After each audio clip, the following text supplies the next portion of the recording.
ចឹងនិយាយថាឡាននិយាយចូលយូរតាំងពីម្សិលទៅដល់ហ្នឹងទៅនិយាយចូលដល់ហ្នឹងចាក់ហើយចាក់ឲ្យជាប់ពេកជាប់ពេកទៅបាទ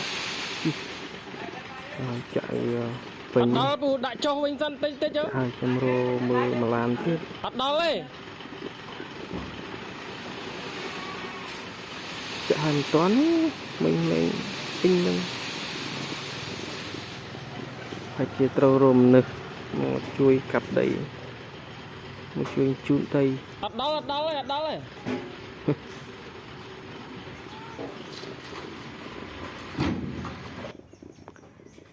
មកមានណាបាទពីរនាក់នេះមកជួយជូនដីដែរចាំវាជួយធ្វើឲ្យនាំវាទៅលេងទឹកជ្រោះនៅក្រៅផ្ទះដល់កមកនេះគេហត់គេណា